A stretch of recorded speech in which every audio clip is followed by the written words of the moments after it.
Pinkster gaan daaroor dat die Here sy Gees gestuur het om hier tussen ons te kom woon. Nou, almal van ons weet dat die Here tussen ons woon en in ons woon, maar hoe beïnvloed en vorm dit jou lewe elke dag?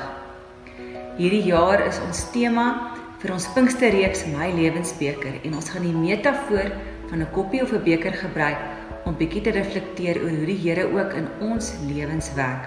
Ons gaan na verhale uit Petrus se lewe kyk en ook sien hoe die Here hom gevorm het.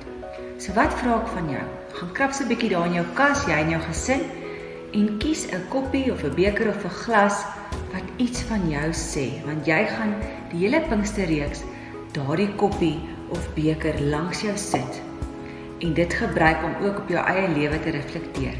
Om idees te kry, kom ons gaan kyk so 'n bietjie wat die ander leraars gekies het. Hierdie bekers is die eerste bekers wat ek en my vrou gekoop het toe ons getrou het. So, ons gebruik dit in die oggende om koffie te drink voordat ons werk toe gaan.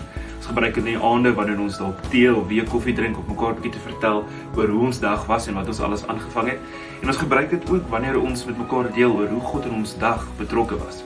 So as ek hierdie beker sien, dan sien ek my liefdesverhouding saam met my vrou en ook hoe God besig is in elkeen van ons se dag. 'n Beker wat vir my baie belangrik is hierdie nagmaalbeker wat elke dag langs die rekenaar staan waarop ek werk op my lesenaar. En hierdie beker is net vir my belangrik omdat ek by my oupa geërf het wat by Misgind gemeente vir 25 jaar lank diens gedoen het nie.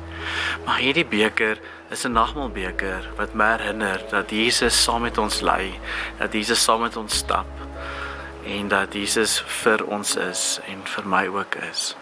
Hierdie beker is 'n beker wat my ma jare terug vir my gegee het. Sy het dit vir my gegee omdat sy weet ek is mal oor katte. Vir my katte elkeen hulle eie persoonlikheid. En kyk as jy sien hier so 'n oranje kat en daar so 'n wit kat agterop. Nou ek drink self nie koffie of tee nie. Maar hierdie beker word baie gereeld in ons huis gebruik. En wanneer iemand dit gebruik, dan weet hulle ek kyk vir hierdie beker en dit laat my aan my ma dink.